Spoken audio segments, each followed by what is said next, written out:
I told you I want to learn the accordion. Everybody.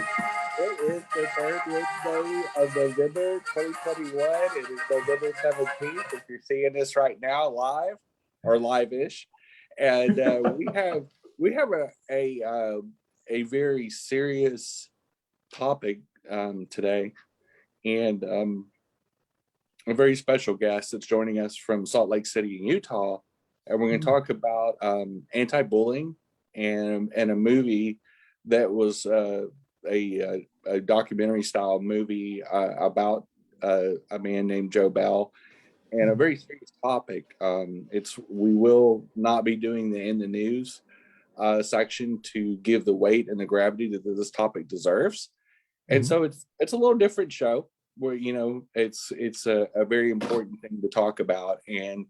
But this is Coffee Pan Dulce, and my co-host Christian Cano and our show producer. Take it away, Christian. Well, good morning, everyone. Welcome. As Jenny said, today is Wednesday. I don't know if you say that, Jenny. Today is Wednesday, November the 17th. It is the third Wednesday of November. One more. Next week is Thanksgiving, by the way. Wow, yeah.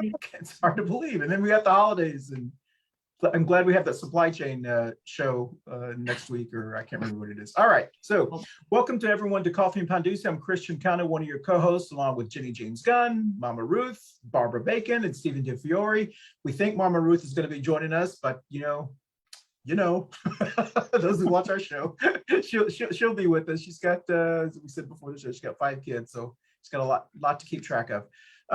As Jenny said, we've got we're honored to have Ann Clark with the Joe's Walk for Change from Salt Lake City, Utah, and we'll be talking about her organization, anti-bullying. And this week is actually National Anti-Bullying Week across many countries around the world, and we'll be talking about that. But before we do that, let's go around the Brady Bunch screen and introduce yourself in 30 seconds or less, and any imaginary buttons or any causes you have. And Jen, we always start with you. Do you mind starting this one? And then we'll go Jen, Barbara, and then Ann. All right. I am Jenny-Jaymes Gunn. I am a local LGBT advocate. My associations would be Charlotte Pride, the National Organization for Women Charlotte, Black Lives Matter, and I believe more than ever our country desperately needs healthcare for all. However we get there, I don't really care, but I think we have seen the need between a worldwide pandemic, both for physical health and mental health, which we'll be talking about a lot of mental health and harm reduction probably today, and how to move our society forward into the 21st century. Ann? I'm Ann Clark. I'm from Salt Lake City, Utah, and I am one of the people who are behind Joe's Walk for Change, the president of it. We haven't really done a lot in the past year or two, pandemic and since Joe's death, but I'm a strong advocate for suicide prevention, and especially within the LGBTQI community, because I think that's a community that's touched very deeply by that. Hi, and I'm Barbara Bacon. I'm a community advocate here in South Charlotte. And as Jenny said, healthcare for all. I found 2 of my buttons when I was cleaning out my car. National Organization for Women and the Smart Sense for Guns. So I'm like, oh, my buttons, yay. I was so excited. Christian. You're muted. Sorry, I was doing that for y'all's benefit. I'm Christian Cano, one of your co-hosts, and my imaginary buttons are healthcare for all or Medicare for all, Moms Demand Action, gun sense legislation, as Barbara was mentioned, and also in my heart, Joe Oldham, a young man from Charlotte, was the youngest person ever to run for mayor, and who passed away, was a frequent guest on our show last January. Will always be in my heart.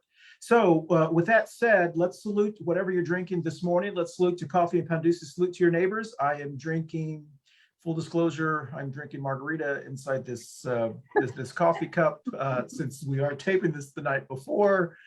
full disclosure. And also we do want to thank our Pan Dulce supplier and sponsor, Manolo's Bakery here in Charlotte, North Carolina on Central Avenue. Got some more pigs, Barb, and also they got these really cute little conchas that they've made. I don't know. They look like I thought it was kind of Christmas. cute. Yeah, Oh. they what do you say, Jen? Is that, Um, go ahead. in your background, you have, I think, last week's show running on the computer. Oh, I just do. so Sorry. we have the show within the show. So I'm actually looking at myself. It's kind of creepy, actually. Okay, Just- I'm sorry about Jenny that. I was watching it earlier. Yeah, I can't remember which one. All right, yeah. So just I'll cover. It's kind of like a There you go. Seinfeld episode. It's like a show about nothing. This is the show within the show. That's And right. Bonus points if you can remember which day it was on.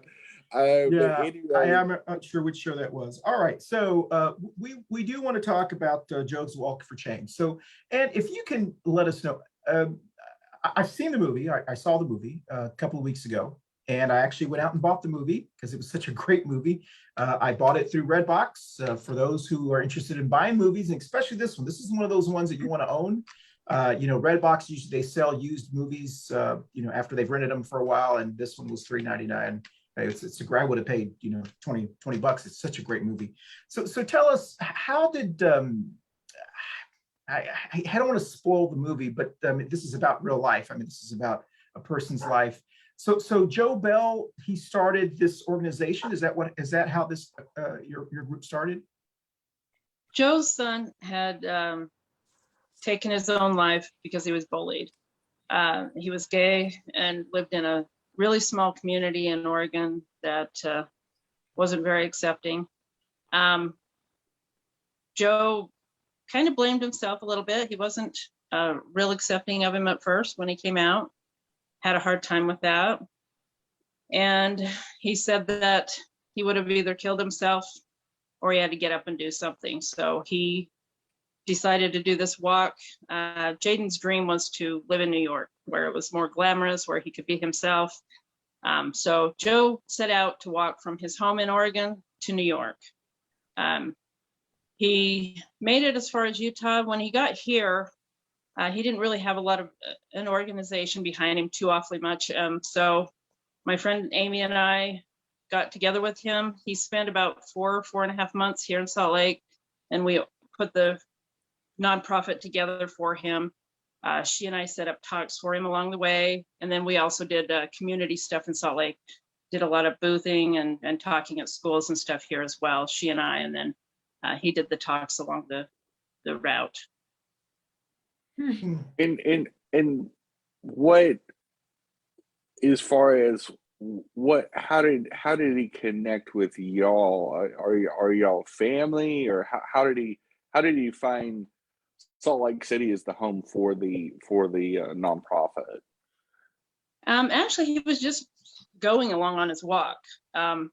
And my friend Amy, great at organizing, she had her own nonprofit called Excuse Me While I Change the World. And I'm good friends with her. She's one of my best friends. And she met him along the way. She had read about him and invited him to talk at a group. And when we sat down with him, we realized he was very green. He didn't know how to speak. And so we just wanted to help him put it together to where it was something that could make a change and do some good, other than him just walking and trying to find people where he could talk. So he ended up staying here quite a bit. We had him talking at all different events the whole time he was here. And then he set out and we met him at different spots along the way. Colorado was the last spot, and we were with him just prior to his death. So we had intended to keep the walk going for a little while after, and then his family didn't really want that to keep going because of the danger. And so we just kind of did community events in Utah after that. Wait, and besides the walk, is there awareness events? Is there? I mean, I know that we're navigating a pandemic, so it's probably fairly challenging. But how do y'all get the word out? Do you do school events? Do you do school talks?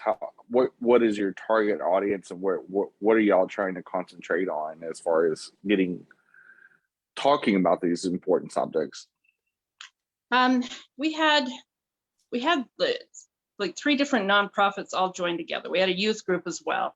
So we had our kids, they were all preteens when we started this. They're now young adults, but we went into juvenile detention centers. We talked to at-risk youth.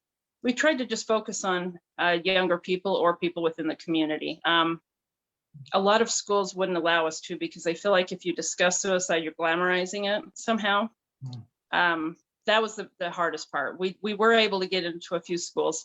Joe mostly talked to church groups or just random people he'd meet along the way, would have him come talk at whatever event they had. So he would talk to anyone. So, right. But locally, we did boothing events with like AFSP for their Out of the Darkness walk, and different bigger groups. We collaborated with them, but locally, like I said, we talked to at-risk youth mostly here. Well, and a lot of people don't realize this. At-risk youth, and especially homeless youth, 30% of them are LGBT. So you, in fact, a lot of reasons why they become homeless is family rejection, and they pick one path, which is either, I got to get away from this, or in other ways, it's either self-harm or suicide. So it's a brutal way to come out. I was late bloomer, so I didn't have to worry about family rejection as much, but it is overwhelming. But I've done a lot of work in this particular field, running support groups for the transgender and gender nonconforming community. And I got to say, it is hard to talk to. Schools typically don't like these type of subjects. They say the same thing about LGBT groups is, oh, well, you're glamorizing being trans, you're glamorizing being gay. And I'm like, well, we're not glamorizing it, but in many cases, it's just like such a sex education too. If they talk about sex, the kids will have sex. I'm like, no, they're already having sex. We're just trying to keep them safe and not pregnant and a whole bunch of other things, we got health issues that we need to talk about, both mental and physical. And I think a lot of people, they're so afraid for innocence and young people to be hurt that they swing to if we just don't allow them the knowledge that they're not going to be able to Google it out. And unfortunately, that is changing somewhat here in Charlotte. But it's one of those things. A couple things I would say, at least in the LGBT community, if you have a local PFLAG chapter, that's a great way to get to the kids, because it's actually the parents of LGBT kids. They're typically fairly active in the larger cities like Salt Lake. But yeah, it's anti-bullying and anti-suicide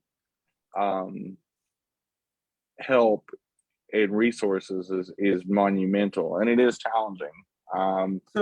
What other challenges have y'all seen, or what do you think is the biggest barrier to educating even young adults? Locally here, we have a predominant religion that, and I don't want to really bash anybody, it's just they are not accepting of their children. You have a church leader who basically condemns. So you have parents kicking their kids out if they come out.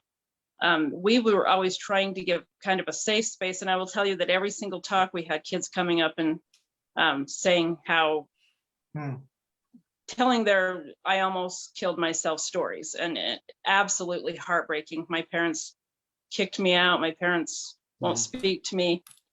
And it's very tough when you see a 13-year-old whose parents can't accept them because of who they are, don't realize it's not a choice. Nobody would pick to be something that people are going to condemn them for. you know, and they just don't get it. And I don't understand as a parent myself, not accepting your kids, not loving your kids. My son is gay. My daughter just started dating a girl. This is new to her. And my son's best friend is transgender. And that's, I don't really have a lot of straight friends. So I just don't understand. And I worry about the safety of my children too, because of that hate. You know, I've seen people look at them and, you know, just the looks alone. And I'm kind of a mama bear, so I want to just go after them when they do that. But that's the biggest obstacle, is just, I guess educating parents would be a good step, but I don't know that a lot of them will listen. And that's the sad part to me. That's the toughest thing. I know I had parents come in because the youth group I ran, or the support group organization I ran in Texas, for example, our youngest member was 5 years old. Wow. And our most advanced age person in the group was 68 years old. So we had a spectrum. We had multiple breakout groups. We had youth groups. But with parents, especially with teenagers, and sometimes when we were in the first, we'd have a little general meeting, and then we'd break out into the specialty groups. Like we'd break teens over here and the little ones over here with their parents, and so on and so forth. But I always told parents of teenagers, I said, don't be your kid's first bully. They trusted you. Don't punish them. You don't have to completely understand it. Like, you don't need to understand the whole biological nuances of being trans or being genderqueer or being gay or whatever. I said, but don't be the reason why. And they would ask me, what reason why? And I said, we have a 41% suicide rate. Don't be that reason. And they just would look at me and I'd go, I'm already seeing it. You know, this is your chance. This is your dare to be great. When you signed on to be a parent, you didn't sign on to have, quote unquote, the perfect little kid that was going to fit in your narrative. They are who they are. Protect them, love them, nurture them. And that's it. That's what your job is. And I think a lot of parents forget that. Unfortunately, they pick other things such as religious beliefs, political beliefs, you know, unhinged things from relatives, that sort of thing, you know. Yeah. Hey, Ann, I've got a question, and Barbara, I don't know if you have a question. I mean, I don't want to, for those who have not seen the movie, I don't want to ruin the movie, you know, because it's a great movie. It's a good movie. It's a very telling movie. But what my understanding of what had happened was that the young man, his son, was bullied, in the movie kind of reflects that. And then he had committed suicide. And then in the movie, Joe decided to walk, as you mentioned, and unfortunately, he was sideswiped or something by an 18-wheeler as he was doing that, right? Is that how? And so it was a double tragedy. And it was, you know, it was, you know, not only but the movie really brought home what this person went through for his son. You know, are y'all going to be doing anything as far as with the movie, or are they going to? How has that been raising y'all's profile? How's that been working out? The movie actually was filmed a couple of years ago. Oh, was it? Yeah, because of the pandemic. Okay. It was pre-pandemic. They were talking about this for a long time. I got called about it by the producers probably 5 years ago initially. Wow. And then my son and I actually got to be in the drag bar scene, which was a lot of fun. Oh, okay. The movie is very Hollywood. That it wasn't 100% accurate. Sure. Joe wasn't as much of a jerk as they portray him as. Lola isn't that passive. You know, there's a lot of it that's just Hollywood. But Mark did match him really well. In fact, I told him when he walked on the set, I about started crying because he looked so much like Joe and his mannerisms and everything. He did portray him really well, I feel. But you know, the movie, I wasn't sure it would ever come out. So I'm happy to see that it finally has. You know, with the pandemic, that kind of ruined the whole theater thing, Sure. and it didn't last very long in the theaters.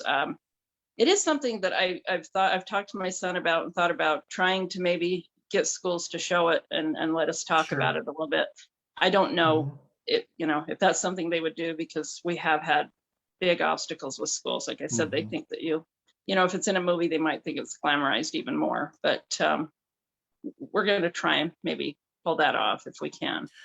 Well, I guess the reason I asked that question was because of your organization. There is a need for what y'all are doing all around this country.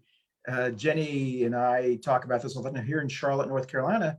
We're the 15th largest city in America, and we had a suicide at a high school just last week in Mooresville. A young student was found in the bathroom, had taken their life. I don't know if it was, they had committed suicide. So suicide is very close to home here. There's,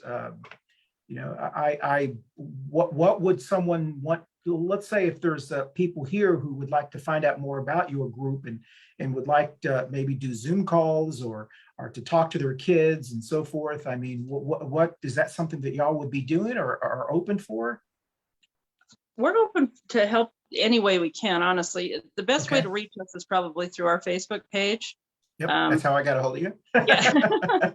And I've had, since the movie came out, I've had a lot of people contacting. Oh, great. One thing that a lot of people have been wanting to do is to continue the walk, and we're going to ask everybody, no, we don't want that. Okay. Joe died doing that walk. It is dangerous, and we started to continue it shortly after, and like I said, his family would prefer that we don't do that. So that's the Sure. one thing that we'd ask people not to do. But definitely we want people to advocate in their communities. I've been told some really heartbreaking stories since this movie came out from a lot of parents. If you need somebody just to talk to, you're more than welcome to message as well. If nothing more, we're certainly happy to listen and to, we can gather resources as well. We do work closely with AFSP and, other community outreach programs. We can find places or find community outreach within your areas as well. So more than welcome to reach out anytime. We are lucky here in Charlotte. Charlotte Pride is a big presence in our community, but we also have a lot of other resources. We have a organization called Time Out Youth, which is a cross-spectrum LGBTQ youth organization. And then we also have a very large PFLAG chapter, and we actually have a LGBT seniors group as well. So we have from the young ones to the 55 and up crowd to. Why were you looking at me when you said that? I just actually wasn't, but the guilty screamed aloud. Like, hey, I'm going to the meetings too, and I'm not old enough yet. So, all right, I'm sorry. But they invited me anyway. I was like, sure. They looked at me, and of course I wear colored hair and really loud clothes. In fact, I've toned it way down for this episode. We're matching today. And we were twinners, so I had minds. I had a dress on instead of these overalls. I didn't get the memo. but I wore this to work today, and I said I need to put my work outfit on because we'll be twinners. And so I ran into the other room real quick and switched out of the dress I was wearing, and went into the uniform here. But I think a lot of, and also we do a Pride film festival.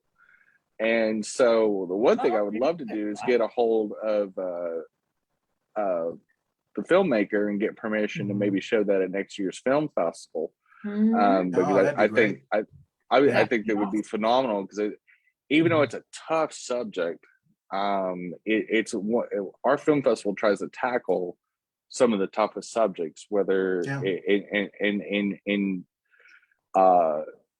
especially the fact that it was a Hollywood release, I think would even be more important, because we've had such a high suicide rate here locally. I just lost a friend 10 days ago, 14 days ago here in the Charlotte area, that's a drag performer. and just a great human being. And so, you know, it impacts us all the time. I can't tell you how many trans friends and LGBT friends I've had that have taken their own life just since I came out in 2016. I can't even count it. Right. And so it's such a tough thing. Is But there, yeah, The holidays Hey, are, hey. and that's always, yeah, hey, Yes, Jenny, I fine. have a question. I have a question for you and Barbara and Ann as well. Do you notice any correlation between suicide rates and areas that are very religious? Is there a correlation? I've seen Absolutely. it. Yeah. Utah has one of the highest rates there is. Wow. I think we're second in the nation, Mhm. and that's strictly because of the religion. Sure. Yeah.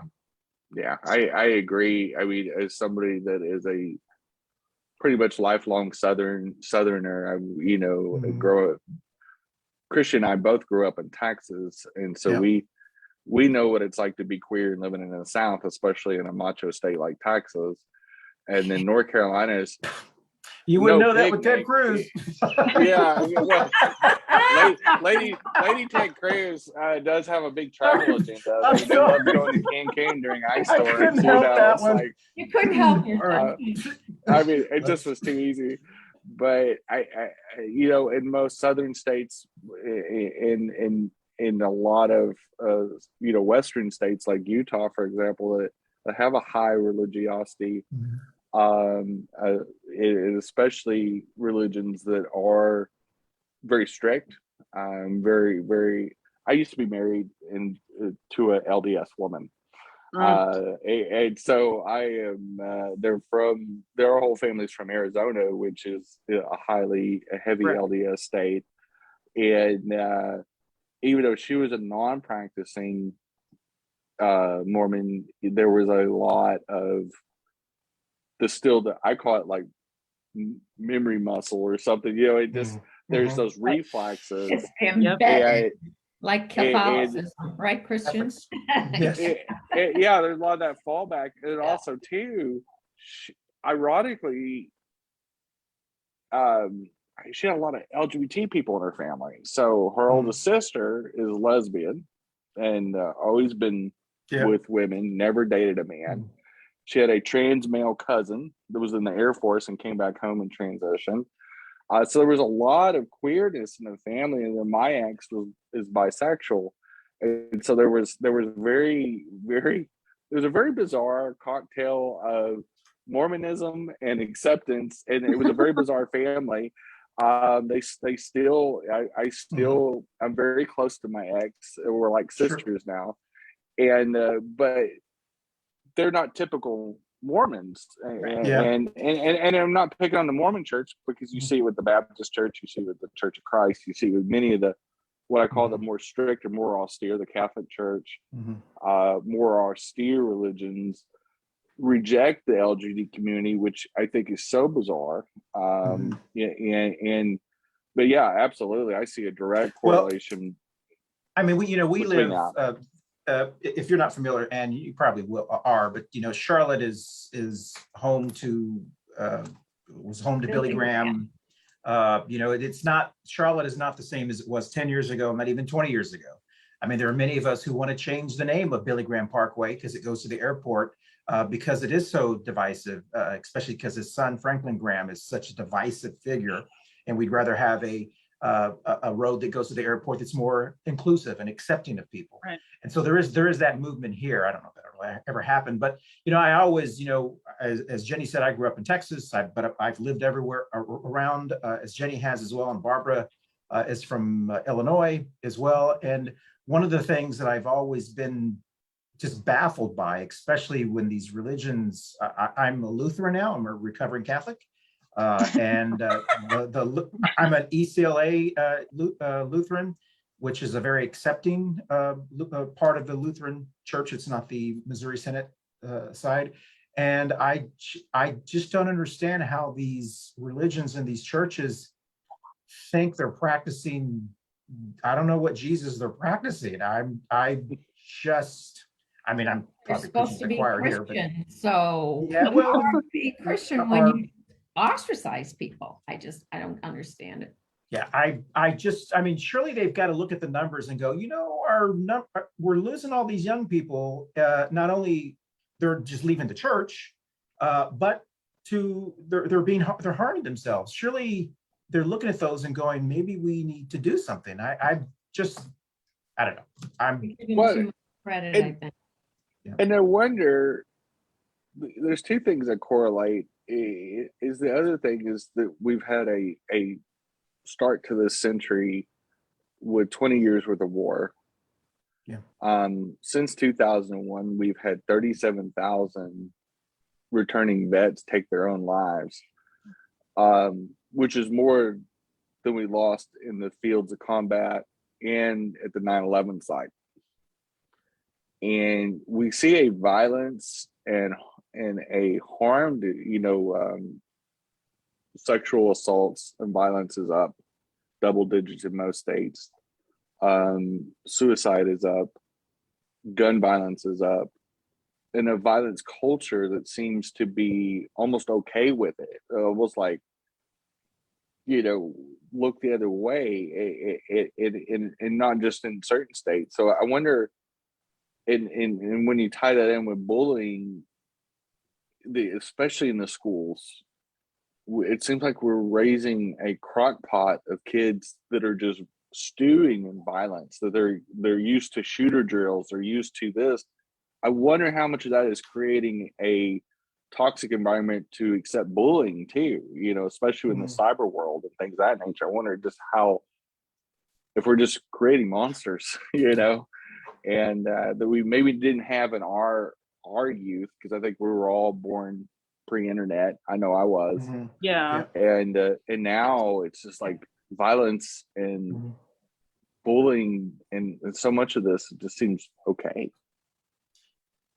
Well, and in addition, you've got, in the last few years, you've been given permission to be hateful and to bully and to, Yeah. I think we've taken like 4 steps backwards because of that. You've obviously watched our show. That's how we started it 3 years ago. Oh, was it? Okay. Yeah. Well, one of the reasons. I mean, I started losing hope.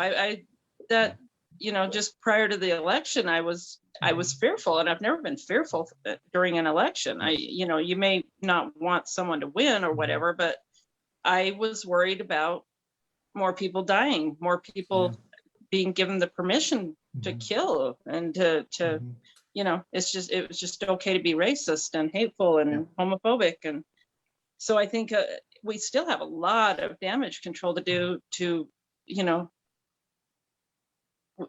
adults are bullying, it's not just kids anymore. So that's, our kids are learning from that. That's just terrifies me, to be honest. I lost a lot of sleep over all of that. Jenny, just like you said, I mean, we've got parents that are bullying their own kids and just throwing them out of the house. I thought parents were supposed to love you no matter what. I mean, I can't tell you the times when my parents would lecture us, because there were 3 of us, and they thought we were so bad. And when I think about what bad was then versus what bad is now, I mean, we were angels, not that we were angels, but not bad kids. And then my mother would say, now, Ken, we're supposed to love them no matter what. And my dad would just like explode, but we got over that. And then the next day, everything was fine. But I never hear that from parents anymore. I'm just like, what happened? Well, I think, and I think, what is it doing to their family structure? I think we've fomented so much hate in this country, or maybe it was always there, and we just see it's more transparent in the age of the social media, to where our crazy's out on display. Before we could kind of hide it, and newspapers would only could only cover so much, and TV was TV news was limited on what they could cover. And now people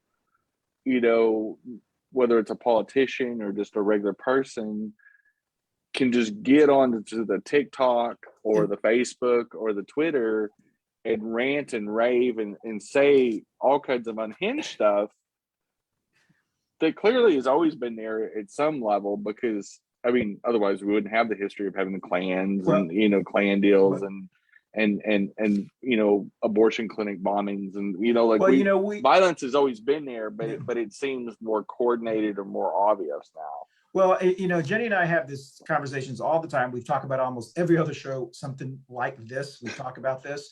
And, you know, I think that's the new reality. That's the new normal.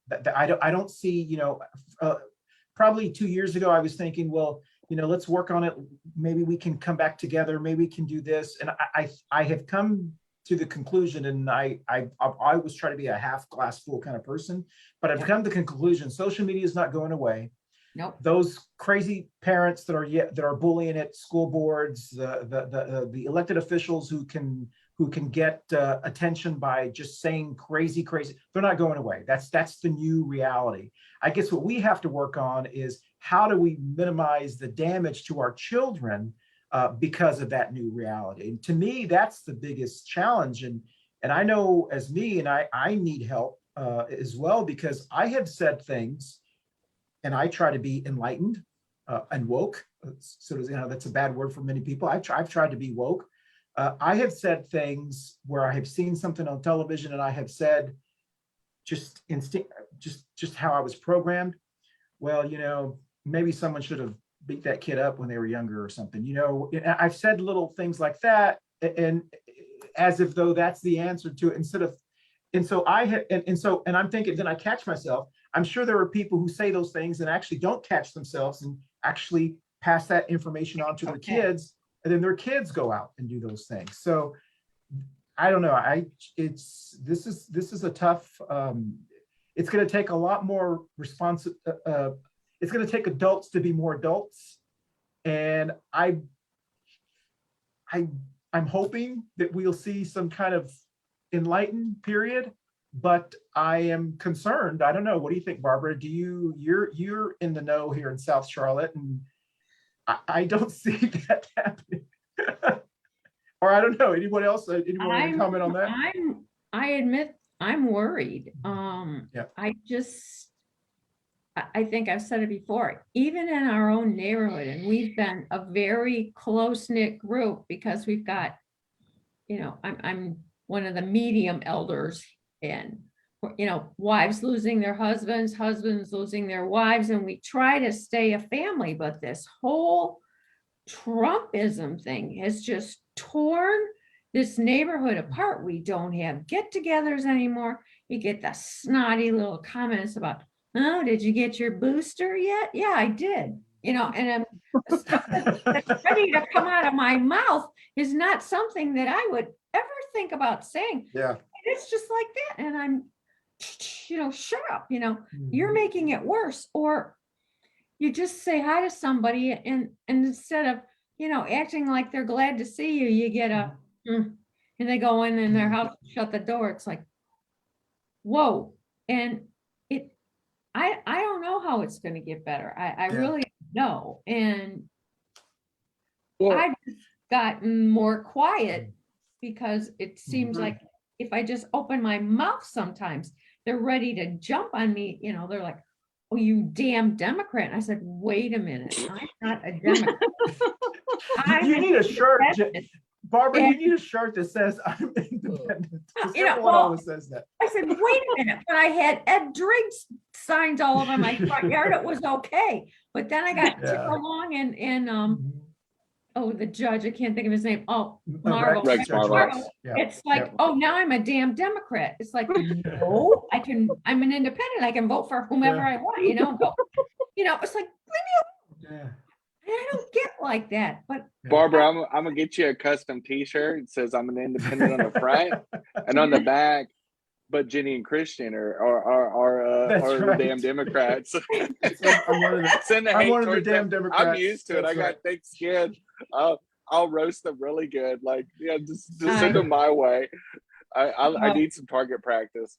But anyway, you know, I think a couple things. I think one, a lot of people were on edge, not just from political, but we also have faced, one of the deadliest pandemics we've had in 100 years, which has changed economics in this country. It's changed. We've pivoted in so many different ways. And I said this back in March of 2020 when we were doing the special edition shows. COVID is the great filter. Yep, it has. It's going to show us who we can be. Yeah. In many ways. And it's also going to show us what we lack. And it's revealed a lot about people that have stepped up, as we've seen in many facets, and many unbelievable stories of courage. But then we also have seen people for who they really are. And if you can't wear a flimsy little cloth mask and take a little Fauci ouchie in the arm to protect our community, but you keep yelling that you'll defend us against the government if they ever roll that military, and that's why you need your guns. I'm like, your dare to be great moments already passed. Yeah. You had your chance. You had your chance so many times, and you missed it. Now you need to grow up, and boo-boo, get your mind right, and you need a little bit of. I'm a big fan of therapy, and I think, and I say this with all seriousness. I tell many people that try to cyberbully me, and I do get a lot of hate. Very little in person, but a lot on the internet. And I always lead with, well, one, that's inappropriate. Two, you probably need therapy, because if you're going to randomly pick on somebody, but I would love to see, is there any kind of programs? Is there anything on your website? Are you affiliated with any national organizations as far as anti-bullying and anti-suicide? Or is there any takeaways that we can refer to, or put anything up on our site, Facebook page, to refer them to y'all as far as information and gaining more knowledge? AFSP is a national organization, of course, and they do a lot of work. I'm great friends with the president of it in Utah. She does a lot of national traveling and classes, and they have a lot of resources. And that's usually who I will send people to. And we do have links on our page as well. So that's the one community, or the one organization that I would send people to, just because it is everywhere. It's not a local outlet. You can find it in any community. So and what, pardon my ignorance, what does the acronym stand for? Because it's AFSP. I know suicide American prevention's the SP. Yeah. I think. Okay. Yeah, I was trying to do that acronym as well. And then he was going to ask that, so I was actually thinking, well, I know I'm going to be asked. But the link is on your website, as well, in your Facebook page, right? So if people go, if they migrate to there, then they can look that up. And if you Googled that, it's going to be the first thing that's going to pop up as well. So absolutely. So filters. One of my close friends, her daughter just got married, and she married this really brilliant young man, and he's from India. And I just met him today, and he's heard a lot about me, and I'm like, uh-oh, that might not be good. But no, he was surprisingly very kind and very nice. But his comment when we were just talking about the pandemic in general, he is a graduate student and he's a researcher. And he did some research in relation to COVID, but now he's off that project and on to the next one. But he made an interesting comment, and it was more of an aside, and it was not meant as a slam, but he said, I continue to be surprised by the way Americans act. You're so spoiled. Mm-hmm. And other countries, they put on their mask and they just do it. And they're begging for the vaccine. And here we are, oh, I'm not getting vaccinated. And it just, whenever somebody says it, it's like a to me, because I'm like, yeah, we are spoiled. And just because we can't do whatever we want every day when we want to, we just throw little hissy fits. And it's just become just the norm. And it just annoys me. And I just don't have the patience for it. But it saddens me that they laugh at us now, because they laughed at us for 4 years when we had Trumpism, and we just let it get worse. Yep. And now look where we are. And we're still laughed at. I felt sorry for Joe Biden going to the G6, 7, or 8 or whatever it was. I don't know, but I felt sorry for him because he walked into a buzzsaw. And it saddens me because we're better than this. And I Well, some hope, of us are. Terrifying is he may win again. I know. Oh, yeah. Yeah. It'd be hard to That's do when it I from a prison have to cell. move out of the Canada looks pretty good if that happens. That was, I don't know if you heard what Jenny said, but she said it may be hard to do it from a prison cell. I don't know. All those 4 years when we were doing this show, and we had Jeff Scott on, who's a libertarian, and we kept saying, we kept thinking, well, it can't get worse, and it got worse. It can't get worse. So I'm never surprised. I know. I have told myself, don't be surprised. January 6th is not the worst thing that's ever gonna. That was a bad thing. I would not be surprised. I'm prepared. I'm ready. But speaking of therapy, do you think, Jenny, and y'all, if you want to comment on this, we only got about 13 minutes left, but back in the day, people got therapy. It was not traditional therapy, but it was they used to talk to their aunt or their grandmother or a pastor or so forth. So they always had therapy. It just in maybe different ways. But today, because maybe less people they're away from their families, so they don't have the ability to maybe talk things out like they used to. And a lot of people aren't going to organize our churches anymore, so maybe they don't have the pastor or priest or whatever to talk to. So, I mean, don't you think that we do need to focus on mental wellness and therapy, and just for young people in school? I don't know whether it's in schools or what do you think, Jen? There just aren't enough counselors in schools. Yeah. I think I got a couple quick takes on that, Sure. Especially when you're talking about suicide prevention and bullying. Yeah. And this really is aimed more towards people that are in public policy. Is we have to make sure that the schools are safe places. We got to make sure that the school administration, the school counseling, is a safe cone of silence to where kids can go and talk about their problems, rather than dumping this on their peers that aren't qualified to discuss this stuff, and not worry about the school turning them into, their parents if they come out as gay or whatever. Because many states are forcing schools to disclose to the parents if a kid comes out, which is both very bizarre and a bizarre, breaking the rules with HIPAA and a bunch of other things. But kids don't have a lot of safe harbors, whether it is violence at home, anger, whatever it is, lack of resources, even more so because of COVID.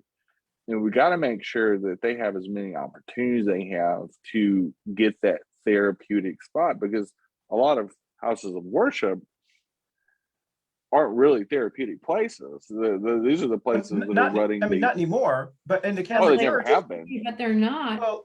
Well, I guess you're looking through an idealized lens, but no, we used to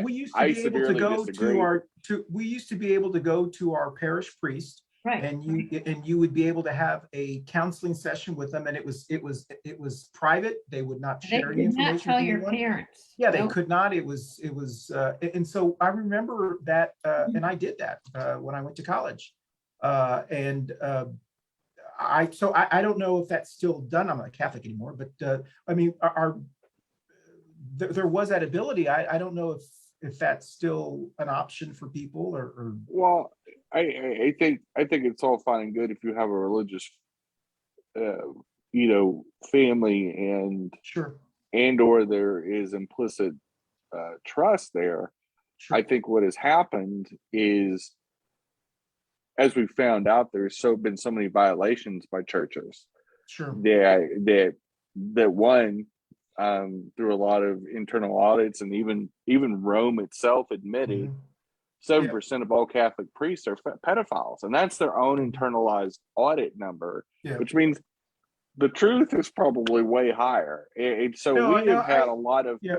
and then we have to look at other religions and the violations of trust, and the fact that only about 40% of Americans now attend church regularly. Yeah, well, There that's has kind of to what I'm talking be- about. What do we need to do with the 60% of people who aren't going to church anymore? What yeah. I think schools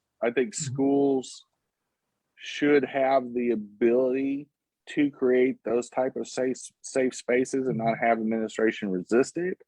I will say CMS schools has done that fairly successfully, though, Except which for is a those local school. people they just fired. Well, yeah, well, that principle is a whole different story. So But for those in who aren't in general- Charlotte, for those who aren't in Charlotte, CMS is Charlotte schools. So Right. that's kind of what we're talking about. But I will say, if you do have the opportunity and you're a local parent, and we'll focus on the LGBT aspect of this, Mhm. since it's relating to the movie and to the bullying part, is that if they have these gay straight alliances really help, Mhm. organizations inside the school really help, peer groups really help, where they set up safe spaces. If you have proper counseling or access to proper counseling, I think that really helps with no opportunity of blowback. I think Mhm. those all help. I think also too, like for trans kids, for example, to be able to go to classes and have their name read off as their chosen name, Mhm. not getting misgendered in school, be able to access facilities, simple things like bathrooms and changing rooms in a safe environment, that many cis people take for granted. I think eliminating a lot of the barriers that would get somebody bullied in a bathroom or a changing room, or they go by Jenny, even if they Sure. haven't legally changed it yet, but they were born on their birth certificate as James. If they would just eliminate these really simple things, Mhm. I think it would go a long way to creating safe spaces for a lot of these kids. What is and what are y'all seeing? I mean, what are some of the things y'all would like to see changed? If you had a magic wand, what? I am a great advocate for therapy. The problem with a lot of the places that you're discussing, like church groups Mhm. or within the schools, is they're not properly trained Sure. in mental health care. Mhm. We in Utah, the predominant religion is LDS, and they speak to their bishops, which is just some guy that is a manager at Walmart. He doesn't have the Sure. proper education and Yeah. wherewithal to deal with that. But and then going to a therapist costs so much. We have to make that Yeah. affordable, accessible, and so there's just so many changes that I would love to see happen, but that's a lot of work. And that's the thing, Yeah. is we just have to kind of you have to advocate for that and vote the right people in and try and do things to change So- the healthcare. Hey, Ann, I just want to say something real quickly. We only have about 5 minutes left on the show. We do value everyone's time. What you said was very important. I was on a North Carolina Democratic Party call about 3 weeks ago, and they were talking about the other party, the major party, Republican Party, saying how they are pro-life, pro-life, pro-life. And someone said, and I thought it was a wonderful thing they said, that Democratic candidates, not only in North Carolina, but around the country, we can't let them hijack the word pro-life. We're pro-life too. It's just a different meaning for us. We believe in educate. We believe in mental health. We believe in a woman's health. We believe in like living people, and so forth. Correct. And so I thought that was really interesting that someone had mentioned that, because I know, for an example, our LatinX community, Many of them are pro-life, but it's a different meaning to the Latinx community than it is, let's say, to a white Catholic person. A Latinx community is against the death penalty. They are for providing for the poor, immigration, and so forth. So pro-life, it's a different meaning than others. So I thought that was very interesting, because I never really heard it said that way, because I've always considered myself pro-life, but I'm just not anti-abortion. And so I just thought it was interesting. So we only have about 6 more minutes. I don't know, Jenny, you want to add anything to that? I just threw that out in left field. I think a lot of times, and especially the more conservative side of the ledger, tries to draw really austere lines, and that you can't be in this lifetime pro-life and pro-choice. I consider myself both. I'm pro-choice because I think the individual should be able to control their own medical pathways, just like I chose to transition. I didn't choose to be trans, but I chose to transition. So I want body sovereignty. But at the same time, I'm also pro-life. I am anti-war. I'm anti-militarization of police. I am for, healthcare for all these infrastructure things that we need that would both lower the agitation in our society, which I think a lot of it stems from poverty. Yep. I think the cycles of poverty. I think it's not just one little thing.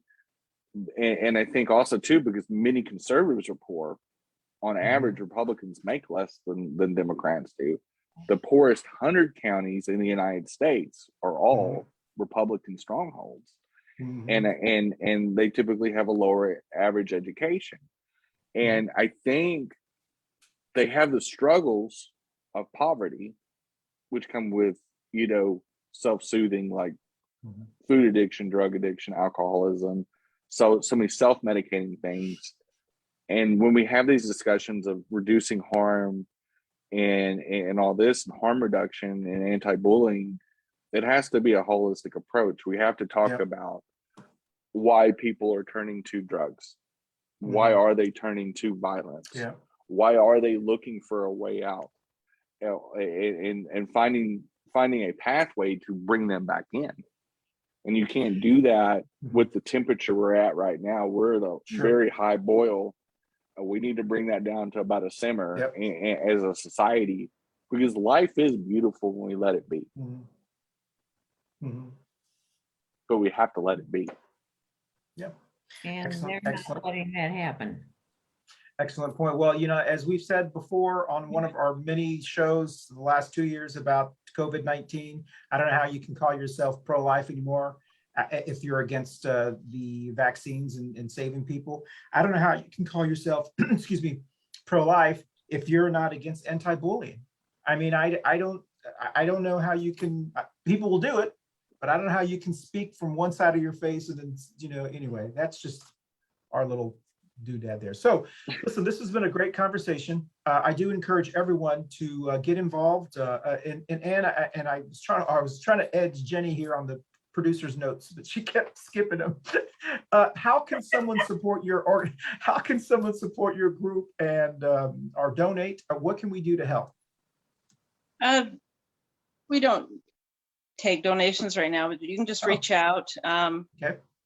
Once we start getting back into schools again, then we'll probably open stuff up like that more. But just reach out if you need anything, and we'll get you in touch with the proper people. Okay. Excellent.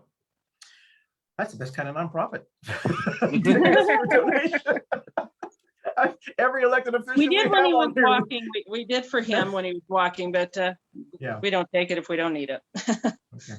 And I think conversations like this help too. I think we have to, at some point, it's not about a wokeness or liberalism or conservatism or anything like that. We really have to have some conversations as a societal family. We have to start talking about this stuff. And Texas, we grew up in a society in Texas where we just don't talk about that stuff. We just don't. Same way where I grew up. Yeah, It and is. in rural areas and in southern areas and highly religious areas, if you don't talk about it, then it doesn't exist. And Jenny, obviously we know that's not true. and So this is a especially great way to start that. and especially in our Latinx community, our Latino community, Hispanic community, whatever term you use, Chicano community, whatever term you use in your family, it's very, very important. Jenny knows in my family, my dad's oldest brother committed suicide when he was 17 years old. No one even talked about it. I didn't even know we had he had an oldest brother until I was in college. And then recently we were doing our ancestry.com and we saw the death certificate on there and so forth. And just now my dad has been able to talk about it. It's just something that's not talked about. And that was important for us to, yeah, it was, so thank you so much, Anne, for talking about it with us. And thank you for letting us educate you on technology. I know when I spoke with you last night, you did a great job. Now you know when your next interview or meeting or show, you'll have it all lined up. So as we always do in Coffee Pan Dulce, let's go around the Brady Bunch screen and let us know in 30 seconds or less. Let's try to keep it because we've gone over about a minute. Where you're going to be or anything else you want to say. We'll do Jenny, Anne, and then Barbara. We are commemorating the Transgender Day of Remembrance here locally in Charlotte. It's going to be broadcast with the help of Charlotte Pride. Of course, the group support group called Transcend is organized it, done a lot of great work. It will be you can go to the links on Transcend's page or Charlotte Pride's page, get more information. And you know, it is a pretty solemn week for myself. And we are, I was going to say celebrating, but that's not the right word, but remembering here as well. We have down at our local city building, we have all the flags up, and I would encourage anybody here to go and check that out as well. I have read a lot of heartbreaking stories, and it's something that we need to do is keep these people that have lost their lives in our thoughts and do more to help. I've just come off a huge project, so I actually have the week off. I'm going to take full advantage of it too. Next week it's hit the bricks again and work till Wednesday and then get the Thanksgiving week off. So Thanksgiving weekend. So happy Thanksgiving to you and your family, Anne. Thanks for being on. Everyone. Yes, everyone. Just want to give us give a plug. Thanksgiving, like how did it? Yeah, next week. Next week. Just want to give a plug real quickly. Our next week's show is the title is Get Us the Supply Chain. The Michael from the Small Business Association, North Carolina, educated us on the supply chain. Now we want to dig deeper and explain exactly what is the supply chain, why your Barbie doll may not be on the shelf on Black Friday. So just to let you know that, and it is not Biden's fault. I saw the 60 Minutes show on that. And then also in the month of December, we have some great shows. Do you have your COVID booster shot? I'm sure we'll have a great topic on that one. Yes. We'll be talking about PBS again. And then we'll have a special show called Who is Brown Jesus? Who is Brown Jesus? And then the most important show of all on December 22nd, the Festivus Show 2021. So Jenny's got her list of grievances already lined up in the Festivus for the rest of us. And then we will got say my goodbye. list of grievances, and I got something to say to all of y'all. Okay. And I'll be doing the alligator clap. Exactly. And then of course we'll say goodbye to 2021 on the last show. But thank you so much. I am actually heading back to West Afghanistan for Christmas. For those who don't know where that is the state of Texas. So I will be in West Afghanistan visiting family. And Texas, Dan. I'm only going to buy some brisket at $3.36 a pound to bring it back because it's $9.99 a pound here. So I hope to buy a bunch of Well, it is Texas, the meat capital of the world. That's right. All right. Well, thank you so much, everyone. We'll see you next week in Coffee Pan Dulce. Thank you, Anne. If you'll stay on just for a second, we want to do a quick promo and we will say goodbye. Thank you all. Thank you, See Anne. you next week. Thank you.